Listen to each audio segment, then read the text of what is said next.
You're listening to the AfterBuzz TV Network, now the largest new media platform on the web, and your number one source for after-show entertainment. Very good, Keith. Johnson. From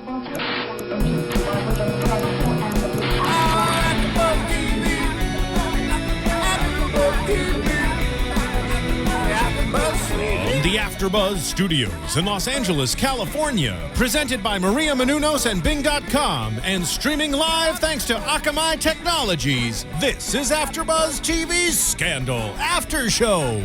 We'll break down tonight's episode and get you all the latest news and gossip.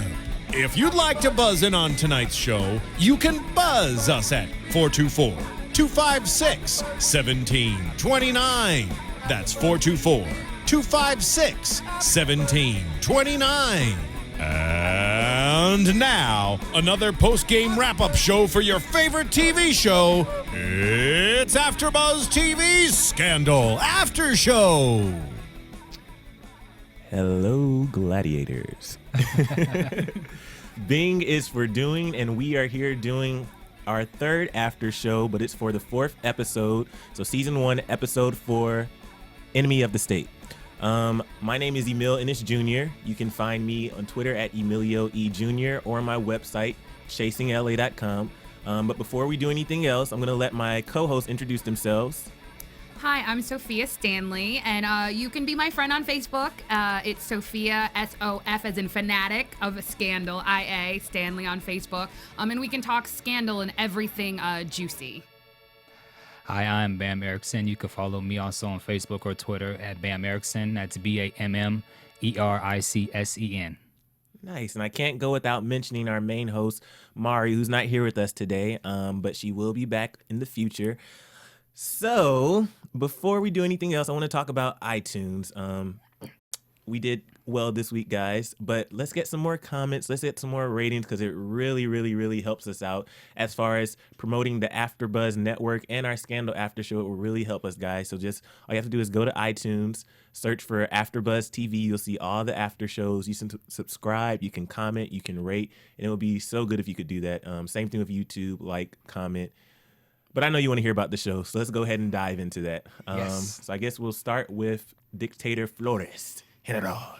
I mean, just the way that the scene opened was so amazing. Just, you know, the abrupt knocking on the door and then the switch to Olivia's house. But, you know, I think more importantly, it just shows how quickly they assess things in the moment. And so, you know, the fact that they brought in, you know, OES or you know, the American states, and the fact that they brought in a dictator directly in the room, that there was in fact an army, and the way that she handled it was just amazing, as always. I think great way to open the show. Yeah, it was definitely a great way to open the show. And then I think over the week we've been seeing the tension building in between the group. Mm-hmm. And then when she finally realized it was a dictator when she went to the office, and then we saw the tension again where they didn't have the opportunity to vote. Yeah.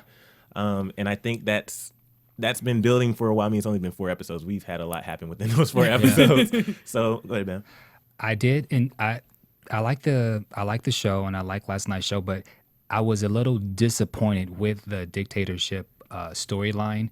I felt myself at some parts kind of like almost wanted to fast forward because I felt it wasn't as juicy as the episodes before. Well, yeah, that's the same thing with the Gideon story. Well, he gets this story about the madam last week, and then we have this big president story. That's the same how we're feeling. You know, we have the underlying story, but all we really care about is this Amanda Tanner and president thing. Right. But it's funny though. I agree with you. But what I like about it is it's kind of real life, wherein, you know, you can, you know, everyone for the most part, unless you're just, you know, wealthy for some reason, that you have to go to work, but somehow you just have a bad day, whether or not it's that you broke up with your boyfriend or your girlfriend, or you know, you just got into a car accident. Life still has to go on. So I think that that's really the underlying storyline, that regardless of what's going on with the president, Amanda Tanner is still just another client. And, you know, at the end of the day, it's Olivia's name on the door. So Olivia still needs to work and fix problems. She just can't narrow in on one, regardless of the fact that it's a problem with the president of the United States of America. Yeah. And I think it's even funny if we're going to talk about a storyline that was really I didn't care about was with the David thing and the newsstand that he was trying to save. That's where I would have fast forwarded, if anything. But yeah, that was so disappointing because last week, you know, she came to him for a favor, and then the following week, and I'm like, really. Yeah. But But I mean, I think it shows though, and what I liked about it is it showed that no matter what happens, and we'll touch upon this, later on in the show, is that she always gets it right. And so even though it was a tiny storyline, and at the end of the day, it's like, okay, a newspaper stand, is it really important in relationship to what she's going through? It shows that at the end of the show, she still solves the problem because that's what she does, and she takes care of people that she cares about. another good thing is it gave Harrison something to do because he hasn't really been doing that much. but going back to the dictator story, I liked how just the reaction of Olivia Pope once Abby messed up when she allowed the mom and them to stay in the hotel, and then when she came back to the hotel and she realized that they were missing, like the look that Abby gave, she was very composed, but you can see like she was thinking in her mind like, bitch, I'm gonna just. I love just the reaction that she gave about how she was able to stay calm, stay poised, but yet still give her that look like, I'll punch you if you mess up again. Right. I like that. I agree. And I think that at the end of the day, even when Steven earlier in the scene, when they were in the hotel lobby, said, I can't lie to Olivia, and the quickness in which Abby did it, I think that it's showing that things are breaking down. Not only are things breaking down in Olivia's professional life and in her personal life, but exactly they're breaking down with the associates. And so I think that was endemic of it, the fact that she lied point blank directly to Olivia. Yeah. I mean, you can kind of. Would you would have done what she would have done? Would you would have stepped out of your work? I mean, I think definitely. I think that one of the amazing aspects of this show is that the characters are so complex, but yet they're so real. And I think that it's very hard for someone to separate their, emotionally who they are. And as we find out later with Abby's background, I think that this was so close to home, she had no other choice. Absolutely. However, I think that where she went wrong and where I was no longer supporting her was the fact that she lied to Olivia. Because Olivia needs all of the information in order to be a fixer. But she left the hotel. She was like, okay, I just come get you in the morning. Like she didn't, like who was going to watch it? Right. If she was truly focused on making sure she stayed at the hotel, knowing that the dictator is looking for her, she would have stayed there and watched her, which we'll talk about people not being watched later in the episode. But if she was really concerned, I think she should have stayed at the hotel too. Yeah. But I think that's exactly why she should talk to Olivia. They're a team, and I think that as a team, they can solve problems that someone else didn't think about. But when you take it on yourself, then you basically ride or die by yourself. And that's what happened. But what about when they questioned her about the vote and Olivia didn't respond? So, I mean, it should also be a two-way thing. But I think it's not a coincidence that the storyline was a dictator, because in essence, that's what was going on. Yeah. Olivia has started to become a dictator. Right. There's several times in the episode where she says it's her name on the door and makes no reference to the associates, as well as the fact that, she literally looked at them in a way that kind of stated, oh, I allow you guys to think that you can vote, but you don't really have a vote. It's my name on the door. My name on the door. Absolutely. Yeah. Well, let's fast forward to where she goes to, after Abby confronts her and tells her, that you basically need to do your job. And I know it's about the client, and that's great and dandy, but you need to go back and save this woman, because remember, when I was going through my issue, you got a tire iron and hit him in the kneecap. So I was like, is that what happened? I like how that tied in to where they were investigating all of them, and then we saw the history of how she was abused. Right. I like how those two storylines were intertwined. I love because it explains so much about who Abby is. It just explains so much. And I think from the beginning, I know there's some haters of Abby. From the beginning, I've been a fan just of her witty and quirkiness. But it can be, for some people, I'm sure it can be annoying and kind of off-putting. But we kind of got a clear message of who a lot of people are in the show just from that whole scene, which we'll talk about later. But that whole scene, and then when they go to when Olivia kind of has this revelation, she goes to save. What was her name? The wife. Oh, we'll just say Mrs. Flores. I can't remember her first name. But when she goes to save Mrs. Flores, and then you kind of see her with the kids, and of course the dictator is going to walk in as soon as they're about to leave. So do you feel that Olivia did make the right decision? I mean, I think she did, in the standpoint that she knew that there was a woman who no longer wanted to be with her husband. Yeah. And that it's a most basic right to be able to, end a relationship if you see fit and not feel that you are literally in fear for your life or in fear for your safety. But- And I think that allowed the dictator to have humanity, because the fact that she never even gave him an opportunity, just because he professionally may be a particular way, does not mean emotionally he would do that. And so I think that scene was pivotal in order to show that he's human and that people are human and have layers, and that you can't simply judge people based on a quick glance, which is, I think, the entire essence of the show. Yeah. That you can't judge people on one glance. I think Olivia did make the right decision in the sense of, okay, she kind of once he took the baby, and so she was really sad. She just kind of composed herself, and then she came to her senses, and she came to of what she really does. She walked outside. She was very firm, and she let him know, look, these are the repercussions that you will suffer if you take your children away from their mother. And when she laid all that on the line about the books and how his reputation would be ruined, She shut it down. Yeah. Yes, she really did. I mean, she really just shut him down to where it was like, okay, you really knew that I believe she absolutely made the right decision. Completely. And I think that it was her reawakening. And I think that the scene with Abby was necessary, because I think it's true. Olivia isn't acting like Olivia. And regardless of the fact that, the main storyline is Amanda and the president, and that she's basically, going against the president of the United States of America. I love America, but she's had equally as powerful clients, and she always deals with them with the same sophistication. This is the first time that she's dealing purely on emotion, and it's not working. Right. And so I think that she needed that scene with Abby for Abby to remind her, you don't get to choose when to be Olivia Pope, and you make those hard decisions, but it's not about the clients in the same point that law firms are only or may only be concerned with the bottom line. We're not a law firm, and our number one goal is to help people who can't help themselves. We're the gladiators. We're meant to help people, and I think she had forgotten that, and it had started to become more business and procedural with her for a second. Yeah. And I really want to talk more about, the rebirth of Olivia Pope in this episode, but I'll let you make your announcement first. Definitely. Well, I've said in previous recap shows, I just absolutely love the style of the show. Even though Harrison maybe doesn't get as many lines as he should, he wears absolutely amazing suits, and the suspenders, I'm loving it. It's very, spring 2012 fashion. And when we speak fashion, we often, speak shopping, and a lot of people shop on Amazon.com. I know that I do, but one of the amazing things that you can do, we love talking TV, but we all do it purely because we love it. So, if you just go to AfterBuzzTV.com, we actually have our own Amazon.com banner. And when you do that, you just go to AfterBuzzTV.com, you click on the Amazon.com banner, and you go directly to the Amazon site that you normally would shop at. No additional fees, nothing different, but it just kind of allows Amazon, once you do that, to say, thank you, AfterBuzz TV, and it allows us to keep watching, amazing TV shows and sharing our opinions with you guys. So again, just whenever you happen to be going to Amazon.com, just, take a quick detour to AfterBuzzTV.com, and then click on the Amazon.com banner, and then, buy away, click, click, click, click. Suits, very sophisticated. I love a man in a suit. A gladiator in a suit.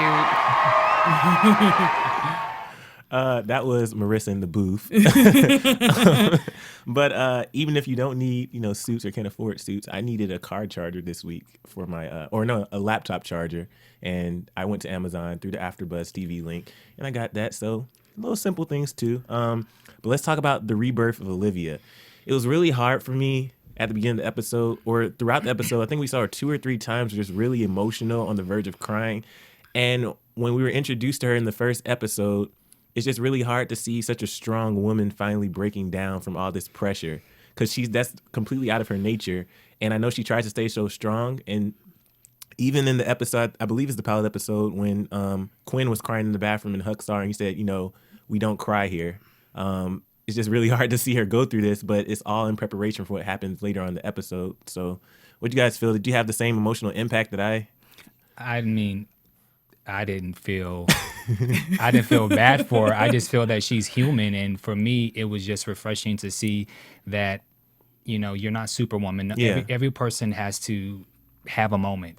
So she had her moment. She said, give me 2 minutes. She got herself together, put the hair in the ponytail, put on the jacket, and she went to business. Yeah. So, I mean, I agree, but kind of disagree a little bit. Agree to disagree. But and it's funny. I actually agree, but for the same reasons, but I guess a different interpretation of it. Agree With the fact that even strong people can cry. That's why we all have tears, And so that wasn't necessarily strange, but it was heartfelt for me to see her at that level of vulnerability, because I think that it showed even her associates that she's a real person, that, she may be Olivia Pope, but she's still a real human being who has real feelings. And I think that, when she had her head against the wall and the way that Huck asked her, what do you need? And the way that she responded and just said, I just need a minute. And the way that he stood guard at the door, like, in fact, an actual gladiator. I mean, maybe I'm just a dork, but I really had to look up in the air so that I wouldn't cry. And I was watching TV by myself, but I was like, that moment was so powerful because I think that it reminded them that they're family. And I think it reminded them that they have to take care of each other just as much as they have to take care of other people. Do you think he knows what's going on, or have maybe seen something in the past where he knows that she sometimes may have to have that moment? Because there wasn't much said, but you can kind of tell, okay, I think, let me go check on her. All right, I think it's more that it's his role. I think that, as we've even, found out that, he possibly may or may not have worked for the CIA. I don't even want to say that because I don't want to knock on my door. But I think that that's kind of his role. He's always watching, he's always monitoring, he's always surveying what's going on. And so I think that, he just realized that just by her energy of the way that she came into the room, that something needed to be done. And that's really, I think, part of his job is to really, he's the protector. He is the actual physical gladiator of Pope and Associates. Well, I like too how, Abby was with him when they first arrived and they saw her, and he kind of just dismissed her, yeah, we don't have time for you right now. Get away. She was like, is she? He's like, yeah, go. We don't have time for that. We don't need any drama right now. But or even Steven coming to her defense early in the episode when she took the dictator as a client, and then he was like, she's dealing with a lot right now. Amanda Tanner is pregnant. And one of my friends made a funny joke because when I'm watching with them, we're all really goofy, and she was saying that, what is truly the motive behind, she was so serious, she said, what truly is the motive behind, Olivia getting so emotional? She was like, I think it's because she really wishes that was her baby. Yeah. And I thought about that. What if, I thought it was kind of weird that he said, well, she's kind of going through a lot of things, and then she mentioned that her client is pregnant. I was like, okay, that's interesting that he would say that of all things to kind of let them know what's going on with her. Yeah. No, I think the funny thing is I think that sometimes what we forget, and they touch upon it in the pilot, and they kind of keep, weaving it into the storyline. Olivia Pope, arguably, and Cyrus were the number one reason that Fitz is now the president of the United States of America. Yeah. He obviously came out of nowhere. They insinuate, somewhere in the episode that he I think was governor of California, but he was never an actual contender. So, she is integrally connected to the president of the United States of America, not just from a professional standpoint, but they're actually friends. And I think that's even why Steven asks her, can she handle this? And that there's no shame in saying that she can't, because this is the first time that she's dealing with a case that is personal at your core. I mean, think about it. She was hand in hand with the president of the United States of America, getting him elected. There's obviously, a lot of late nights, minus the fact that we know that there were late nights. Right. But I think that's why it had to be mentioned, because this is closer to home than it normally is. So cut her some slack. But speaking of that, you said friends in regards to Olivia and Cyrus. Okay, well, he did say, I don't consider you a friend anymore. So that was deep, because they have been throwing, wow, that was kind of deep. That literally, I think, what I love about the show is that even though the emotion level is on a 10, the way that it's communicated isn't hokey. It's so sophisticated. It's so, kind of how real life is. And the fact of the matter that he literally looked at her and said, we're not friends anymore. Don't come back to my house. Yeah. It was literally like, a fight you have when you're 15 with your high school best friend, but it was so real. And I think that when you saw her look at him for a split second, she really wanted to be like, are you kidding? And then she realized that he wasn't. And, you know, she just had to compose herself and walk out. But I think that, you know, it shows that we're dealing with real people, regardless of their roles, regardless of their titles and, Their power positions, their yeah. power positions. They're real people. And I think that Cyrus feels hurt. And because he's hurt, he's not able to hear her. Right. So when she came and she asked, you know, did the president, you know, use protection? She was really trying to ask him, like, I don't want this to be true. Help me help the president. But I think it was funny too. You of all people should know. I was like, whoa. He is out of line. But Whoa. no, he's really going for the jugular because again, and it's funny, you know, on last week's show, I literally stated, you know, that he definitely had to know about the affair. And I take that back because he's so hurt. He really, I think, feels, you know, that basically he got cheated on. Yeah. And so I think that's the level of emotion. He feels completely duped, and so you can tell he's really hurt, but he's more so taking it out on Olivia more so than the president, although he did check him that one time. Yeah, we're going to get into that. He did check him that one time, but you can tell that Cyrus is totally taking the side of the president, maybe for the reasons that he's working, but he's really more so trying to protect the president, more so Olivia, in which, you know, I don't know, but I agree with you. I agree with what you said last week in regards to when Cyrus met Olivia at the secret hookup spot. Like you said, how do you know how do you know where the hookup spot is? So there's so many things where you kind of on the fence where you're like, okay, does he know? Does he? Yeah.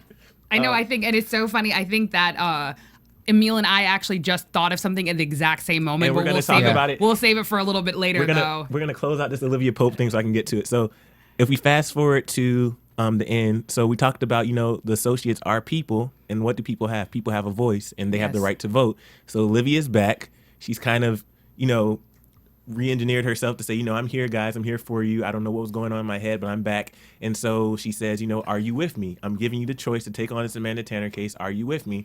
And I think it was really powerful at the end, amidst what happened right before the very end. But it was powerful how, you know, Abby reassured her, you know, I'll go off the cliff if you, like you mentioned earlier in the episode. And it's like, okay, Abby, I like you again.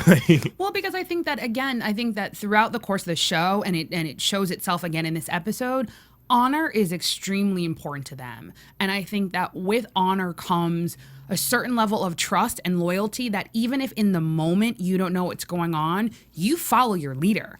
You know, you follow your head gladiator. And I think that was necessary because it showed that not only are they a team and not only are they a family, but that Olivia Pope is truly back and that we are ready for a fight. And I was just so excited because, you know, her Abby's face was stoic and then it just smiled and she goes over a cliff. Yeah. It was profound. Speaking of loyalty, I don't know about Quinn.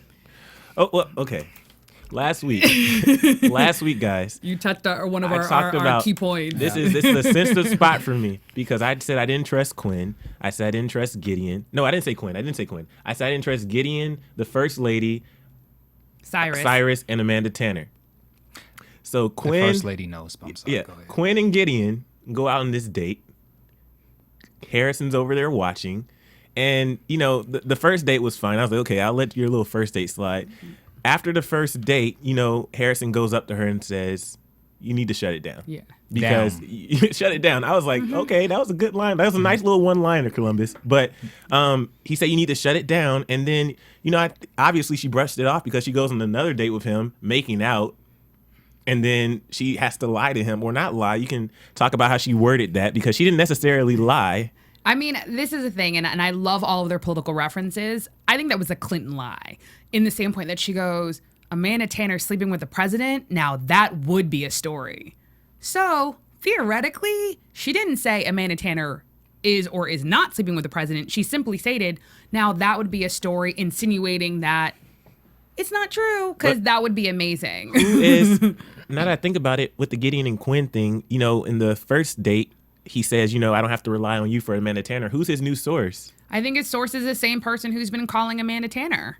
Yeah, maybe. I don't know. But then you also saw when he was on the internet doing the whole picture things. So he obviously has something, and something's going to happen toward these next couple episodes because he's not he's definitely in for these next couple I episodes. completely agree. For me though, like the picture, okay, he was whispering in her ear, she was smiling, but it doesn't really. It's not a true. But you know what the funny thing is? But I think that it shows that if you look for dirt, you're gonna find dirt. Yeah, so right. going back to Sanders, the short man, which actually that interchange with Olivia and Billy, I think was powerful and kind of showed how sometimes she dismisses people and not necessarily in a way that I like.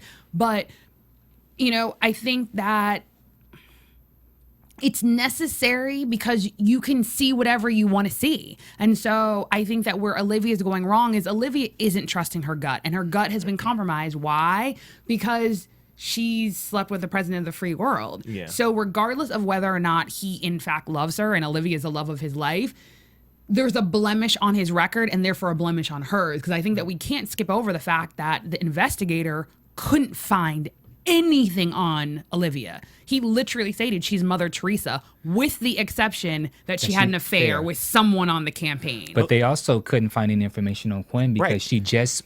Oh, go ahead. Let's just go ahead and delve into all the good stuff with the men in this whole thing because we're slowly easing into that. Go ahead with the Quinn Perfect. thing. So Quinn, they couldn't find any information on Quinn except for that she has She worked at the Cushy law firm. or something, but she's only been in existence for a couple of 2008. years. yeah. 2008. So do you think, because the pilot episode basically starts with her coming into the firm. So could she possibly be on someone's side or something? I don't know because Olivia, as they said, everybody has a certain purpose, and Olivia sees that purpose as to why. Because why would Olivia seek her out? Like what? We don't know what her reason is, but Olivia seeked her out for some reason, for some purpose in her firm, but it just hasn't been revealed yet. I don't necessarily think she can't be trusted though. It's funny though because Well, she's only been in existence for a couple years. She's getting ready to sleep with the guy who wants to expose the Amanda Tanner story. What else do you But need this is, to, what else do you I need? agree, and it's funny though because I've been on the fence on this one because there was definitely something about Quinn that I felt uneasy about, and now that I know that she theoretically wasn't in existence before 2008, everything makes a little bit more sense. Huck obviously is a fanboy. He obviously is a computer genius. There is absolutely no way that Olivia Pope would have hired Quinn without running a stellar background check. So if this investigator knows, Olivia knows. And again, in earlier episodes, I think she chooses people on purpose because she knows their background. And I think that whatever we're going to discover is theoretically only in Olivia's favor. And the irony is, even though Quinn is a horrible liar, when she lied to Gideon, she did a really good job. Like that was she didn't even miss a beat. Yeah. And so I think that it actually just shows her how naive she is, which I've said again and again and again. There's a youthfulness about her that doesn't make her seem like she was at one time this powerful attorney. She really is acting like a 14-year-old or a 15-year-old teenage girl. She's just, making out in the middle of a bar in Washington, D.C. I lived in D.C. for 10 years. That is not kosher etiquette in the District of Columbia. Seriously, That's like what I you're a was grown saying. up. I don't know if she necessarily can't be trusted or if she's just truly naive. But another thing is, why is she so naive? If she was working with Olivia Pope or Olivia Pope seeked her out, why would she be so naive? Because everybody else is on another level and she's Yeah, down here. 'cause it What's going on? Yeah, it kind of just seems like she does not fit in. Right. But I think, I don't know. I have a feeling it's going to reveal itself. I think that's the point because arguably, if she hadn't been there, and I'm going to double talk in a minute, if she hadn't been there, Amanda Tanner wouldn't have called her. Amanda connected with her because she connected with her vulnerability. Yeah. With that said, we've come to realize that there's, Amanda Tanner was meant to be where she was meant to be for an ulterior motive that, we're hopefully going to figure out sooner rather than later because I cannot even wait till next episode. But I think that her vulnerability and her naivete, I think that's exactly what Olivia needed because I think that possibly she reminds Olivia of Olivia when Olivia just started out. Because if Olivia Good point. is anything, Olivia is emotional. And I was talking with a really good friend of mine about this, that's why I love this storyline, because Olivia is an amazing person and she is emotional. I think that because she's so emotional and because she is the gladiator for other people who have been hurt, she has to put on a thick armor for them because they can't fight. She fights the fight other people can't, but she does it purely from a basis of emotion, that she really, really cares about human beings. Yeah. And so I think that's why she connects with Quinn. Well, let's dive into the Amanda Tanner story now. First, let's talk about Cyrus. Guys, Cyrus is gay. And we found out, did you not see that?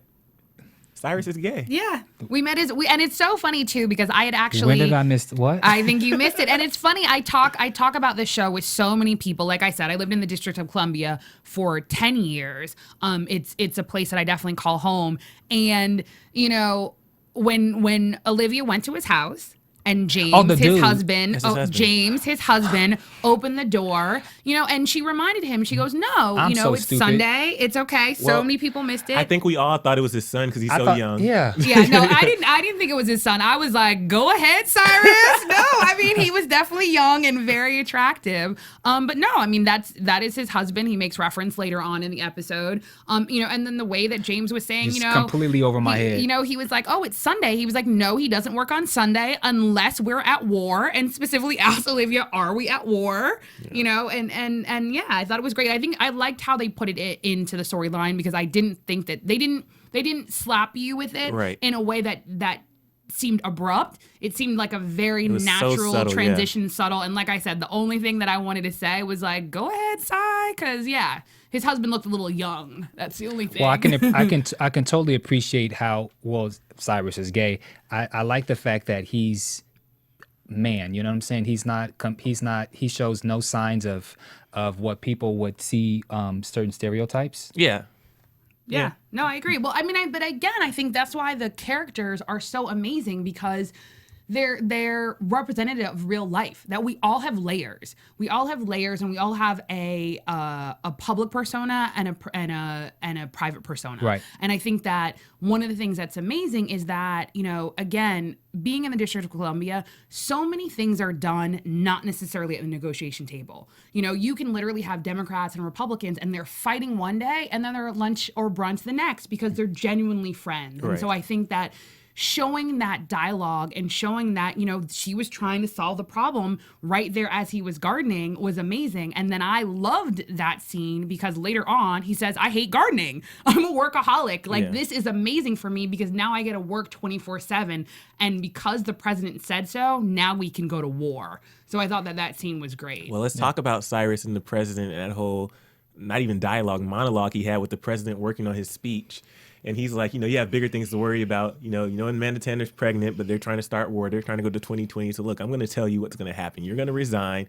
And we go through this long spiel of him going to Santa Barbara, writing a book. The book's going to flop. And at the end, he's going to shoot himself with the revolver. I was like, what?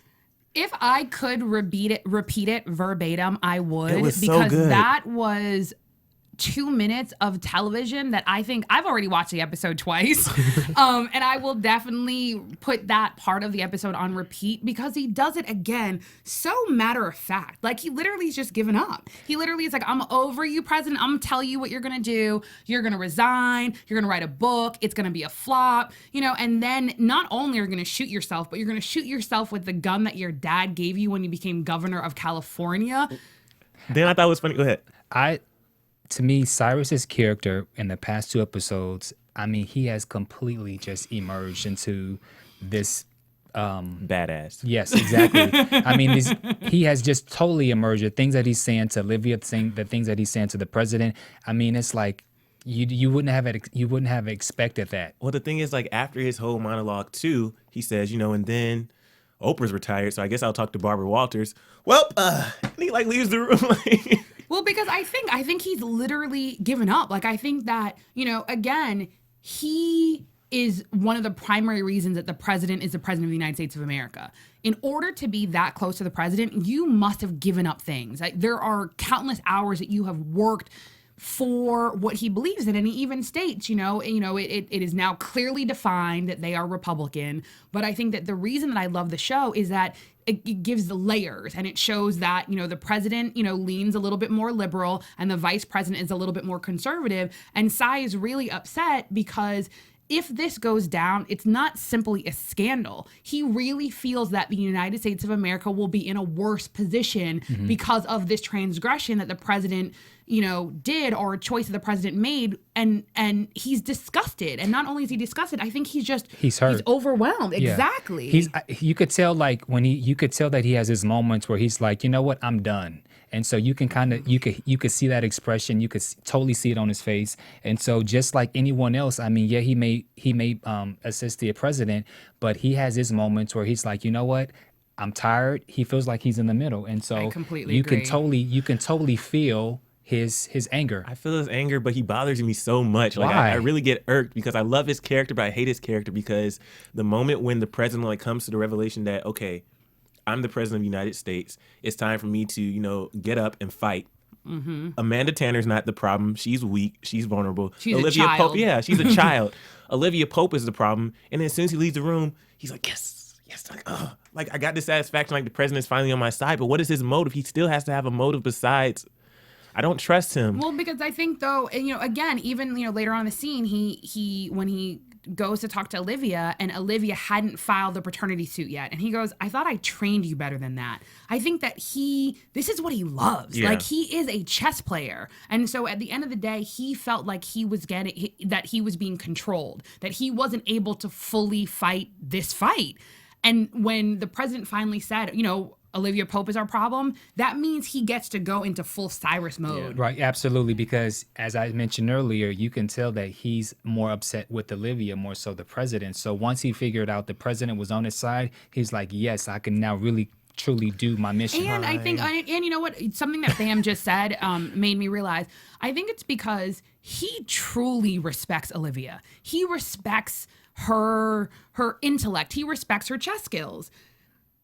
To a certain extent, I think he's always viewed the president as a little bit of a puppet. Yeah. I don't think, and in the same way he's like, go ahead and write your speech because that's what's important. Like, and he often, kind of makes comments about how idealistic and how naive the president of the United States is. And so I think that his respect level for him as a human being, especially in light of the fact of the whole Olivia Pope affair and now Amanda affair, it's really kind of now we're getting to see how he views the president on a personal level. And I think he's really hurt about Olivia because I think he really respects Olivia. I agree. You hit it on the nail. Yes, I do think he respects Olivia more. So, I mean, for any one of us, like that's almost like if our hero or somebody that we saw, did something that we found out about. Like if we found out somebody that, we idolize or something and maybe they were like cheating or something, it would kind of hit us kind of hard. So I feel Cyrus feels that same kind of way. Well, I guess he'll go down to the bottom of my not trusted list. And then Oh, no,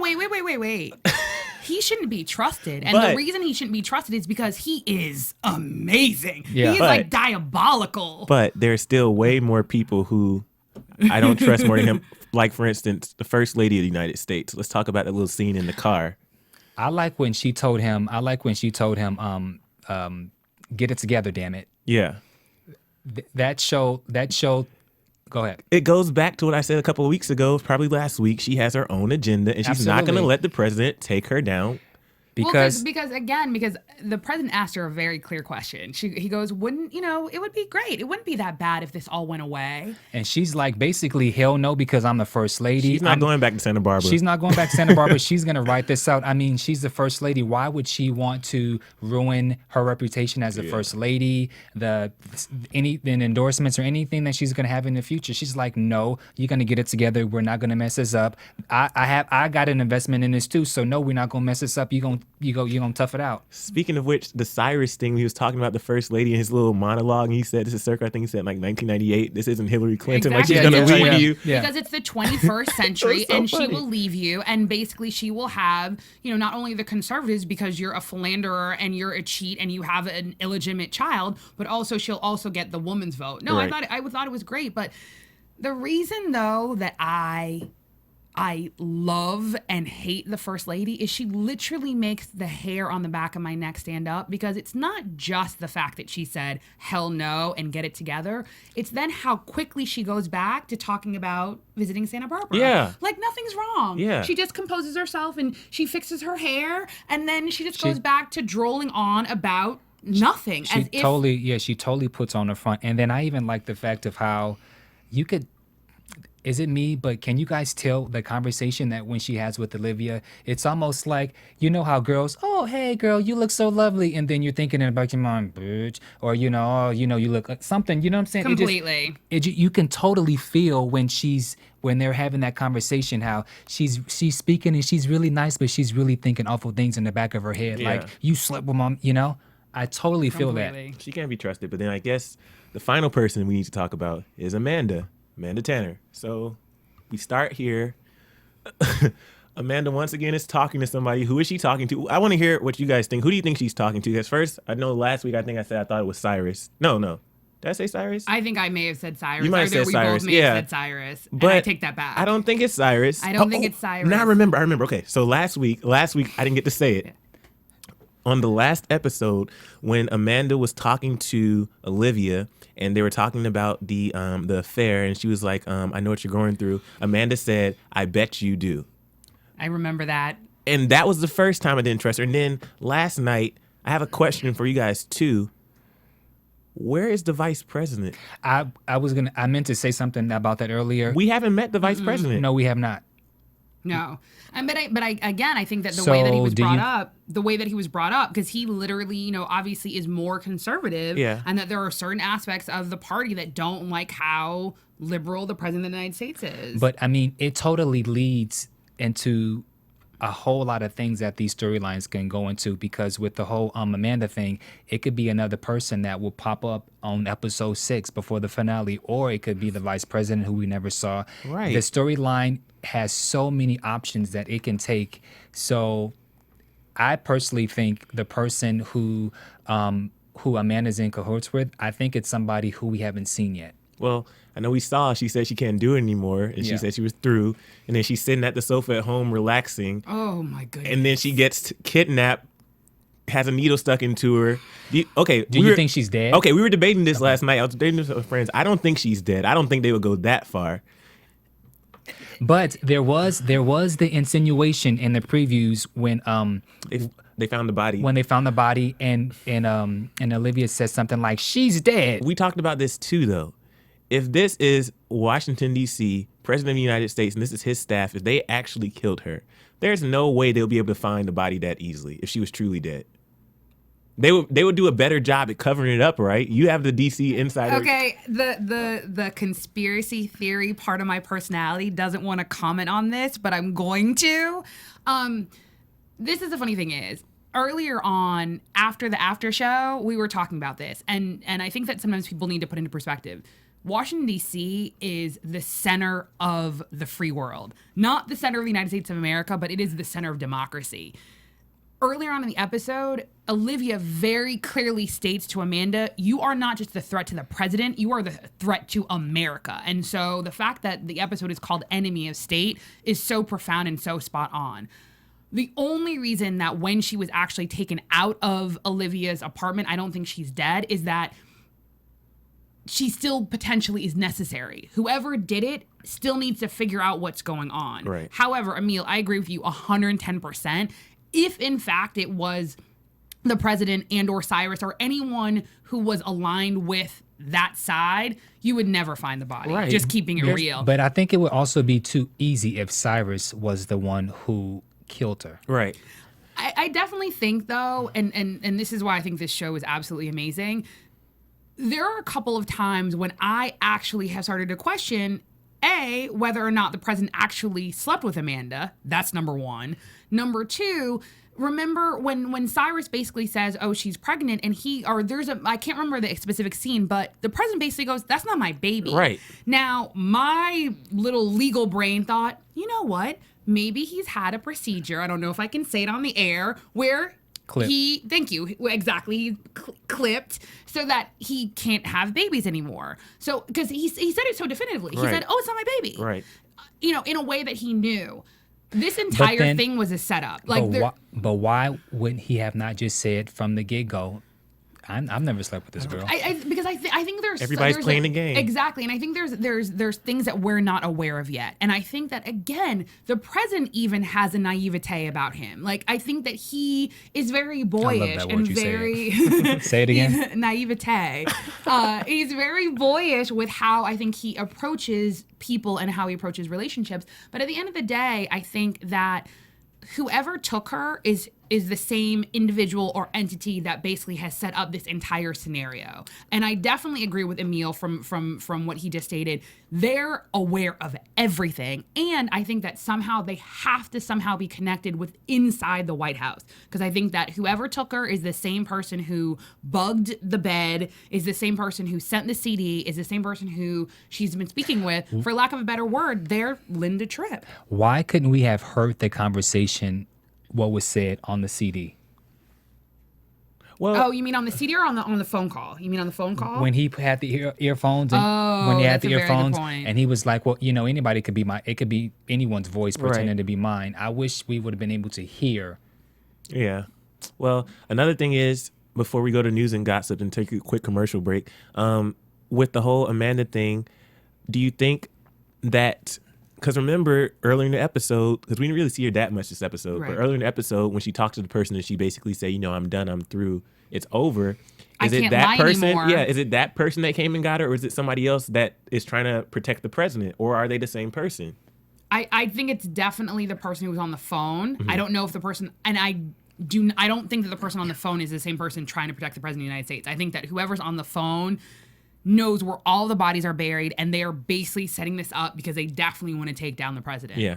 What I love about this show is normally a lot of times we can always figure out, oh yeah, he did it, she did it. You don't, I can't figure anything you out. You can't really figure anything out, and it just leads for great storylines because there are so many people who, just like how they have all the pictures on the wall. I mean, we literally can put pictures up on the wall and be like, okay, is it him? Her? Right. I don't know. And I love it. That's what keeps us coming back week after week. Yeah. Completely. I literally cannot wait till next week. No, seriously. But right now we're going to take a quick commercial break. Gladiators, don't go anywhere. AfterBuzz TV. Hi, I was once like you, a lazy, angry loner whose only joy was watching TV and surfing the net. And like you, after I'd see one of my favorite TV shows, I'd be so excited and have so many questions that I'd actually have to talk to my douchebag coworkers about it at the water cooler. Then I discovered AfterBuzzTV.com. AfterBuzz TV produces after-show webcasts and podcasts for TV series of all kinds, like post-game wrap-up shows for all your favorite TV shows. AfterBuzz TV hosts are industry insiders who break down episodes of shows, take calls from fans, and interview cast and crew from each series, with over 60 different after-shows, from Boardwalk Empire to American Idol to Vampire Diaries to Real Housewives, and more. Now, after a night of TV, I can ignore my stupid coworkers, who I hate, and go straight to my desk and watch or listen to all my favorite AfterBuzz TV after shows, and have all the TV fan interaction I need. Thank you, AfterBuzz TV. AfterBuzz TV. What do you want to buzz about? All right, guys, and we're back, and we're ready for some news and gossip. AfterBuzz TV News. Okay, so we've been talking a lot about the TV ratings for Scandal. Scandal is one of these new mid-season shows, and they're saying it's on the bubble because ABC has GCB, Revenge, all these new shows have come out. And in a couple of weeks, we're going to find out what's going to be canceled, what's going to be renewed. There's been a lot of hesitancy as far as, whether Scandal is going to be canceled, just because from the beginning, there are a lot of haters. We're not haters, obviously. We're super fans. Oh, absolutely. Gladiators! But there's been a lot of haters who are saying, Scandal's going to get canceled. They've just been competing against repeats of shows. Well, this week, in the preliminary numbers, Scandal scored a 2.1 with 7 million people. I believe in the final numbers before I checked right before the show started, it was adjusted down a tenth. But still, Scandal is keeping a steady audience. And that's the important thing to remember because The Mentalist came back on last night. And that was a brand new episode, but Scandal still held its audience, which means they're not overlapping. There's gladiators out there who are supporting the show. And there's also a lot of people just on Thursday nights in general, which is a night where a lot of people watch TV. I mean, although The Mentalist does about 10 to 12 million viewers, but to have 7 point something million viewers consistently for 4 weeks says something versus if it had a high debut of like 15 million, Right, now it's and it on to dropped 7. down. It is consistent Because so, we love the show. And Yeah. I think I want you to talk about what you were saying as far as when they do the TV ratings, does that reflect the new media? It's funny because, like I said, I've already watched the episode twice. I watched yesterday when it airs at 10 o'clock on ABC, and then I watched it again today. I woke up really, really, really early. I woke up at like 7 o'clock in the morning, and I watched it again, and I actually went to IMDb, clicked on their link, and it sent me to Hulu, and I was able to watch it there. And I'm just wondering if, now we have Hulu, we have ABC.com, you actually have the live airing of the show. I don't know if technology has caught up, and I know that it's something, in the legal community, it's definitely something that we're trying to adjust for as well as monetize, but not just monetize, but making sure that we're accurately reflecting who's watching. So with that said, make sure that you're commenting on AfterBuzz TV. Make sure you're commenting on ABC.com because this is absolutely amazing TV, and it would be a shame for it not to come back simply because the numbers didn't reflect the amount of people who are watching, the amount of people who are talking about it. I mean, hello, we come here every Friday because why? Right. We love Scandal. and for anybody who has like TiVo or DVR, there's always the numbers that come in immediately, Right. and then a week or two later they do the other numbers because people on DVR, which myself, I always watch it later. Right. So the numbers always tend to change a little bit. The numbers tend to go up just a little bit. Yeah. So Well, I mean, it's building the audience, especially after last week's episode. I know the week before last, it was building buzz. Last week was building buzz, and this episode will hopefully build even more buzz. But we definitely don't want to see Scandal canceled. The other news, which is big news, and I expected applause from the booth, Marissa. Wait. I haven't even said it yet. You got to wait until I say it. Okay. So, I've been getting excited. A couple of weeks ago, or I guess last week, Columbus Short retweeted one of my tweets about the show, and then Katie Lowe's retweeted. This week, Darby Stanchfield, who plays Abby on the show, she retweeted one of my tweets talking about the after show. And then randomly, Kerry Washington tweeted, she said, "Kudos to Maria Menounos. AfterBuzz TV is like a sports center for TV fans." Completely. And then she Well posted a said. link to our show, and I thought that was a big deal. So let's get yeah. So, Kerry, I hope you watched the show. If you didn't, you should. But thanks You for should. sharing with all your fans. So- yes, Because and we love hope you Olivia guys come on. Pope. Yes, we love Olivia Pope. We would love to have you guys on the show. But yeah, I guess before we get into predictions, just like you were saying, as far as making sure people are watching to keep the show on the air and sharing, same thing like I said earlier, guys, make sure you're going to iTunes and rating and commenting. I didn't say this earlier, but share our show with a friend, because if you love something, you need to tell your friends about it because they don't know about us. But if you tell them, they're like, oh, I like AfterBuzz, they'll tell a friend, then word of mouth, and we're getting like millions of downloads and millions of viewers. So go ahead and do that for us, and we would really appreciate it. We love you guys. Be a gladiator. Yeah, be a gladiator. And we love your comments on YouTube and iTunes. I crack up when I read them, and all the likes. You guys have been really, really supportive, and we're one of the top shows here now. Not top 10 all the time. We're definitely in the top, so I appreciate it. But I guess now we need to get into predictions. And now, I feel like this your is like Twilight AfterBuzz music. TV. Yeah. Predictions. Scandalous. We're so goofy. Okay, for predictions, so we kind of talked about predictions. We saw in the previews a body coming out of the water, but like I said, I don't think it's Amanda. I really don't think it's Amanda. I think that would be too easy. Yeah, I agree. we're on agreement there. Yeah, we're all in agreement. However, though, and again, and I think this is just great, though, because, one of the missteps that I think that Olivia is doing is, again, because of her personal relationship with the president, she's not treating this like she would treat another case. Mm-hmm. In any other case, she would have already had a face-to-face with the president so that she could say, murder is murder, and she would say it to his face so that she could gauge his reaction. Are you going to comment about the face-to-face? Yes, with Okay. Amanda, why? Oh, my That's another goodness. thing. I want to know what her motive is because she's so I forgot intent. about She's that. so intent on having a face-to-face meeting with the president. I forgot to mention that. Continue.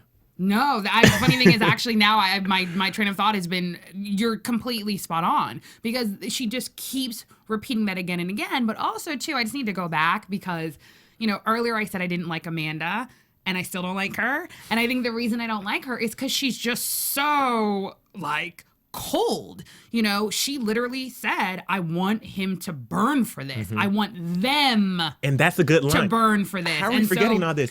Olivia said, if you burn down his house, you're gonna have to burn down yours too with it. So go ahead. But I think the fact that she said them, it's insinuating that there are more people involved than just Amanda Tanner. Them to burn. But I also think a lot of women would sympathize with her for when she said, "I want him to burn for what he did." But you can't? No? Normally I would. Somehow I don't like her. And I've said this again and again, but I do agree with you. But somehow the Amanda character, something seems inauthentic. And I think that we're going to find out that it's because she's not authentic. Yeah. Well, guys, Well, definitely, I was just going to say, definitely, if she was pregnant, she's probably not going to be pregnant after being Right. dragged through the floor. Right. And well, I guess that wraps up our predictions, even though we kind of drove off the topic. But once again, Mari, we miss you up in New York. We hope you can join us next Mari. week. See you next week. Yeah. My name's Emil. Once again, you can follow me at Emilio E. Jr. and ChasingLA.com. And I'm Sophia Stanley. You can find me on Facebook. Bye, Ba- gladiators. Bam Erickson, you guys can also find me on Facebook or Twitter. That's BAMMERICSEN. And make sure you tweet about us, share, comment, like. We love you guys. We're out. Shut it down. From Down. Bing.com, executive producers Maria Menounos, Kevin Undergaro, Phil Svitek, and the entire AfterBuzz TV staff. We would like to thank you for listening to the AfterBuzz TV network. To watch or listen to other after shows and post comments or questions, be sure to visit AfterBuzzTV.com. I'm Sir Richard Wentworth, and this has been a presentation of AfterBuzz TV. Buzz See you later. Shut it Views down. expressed herein are those of the host only and do not necessarily reflect the views of AfterBuzz TV or its owners or principals.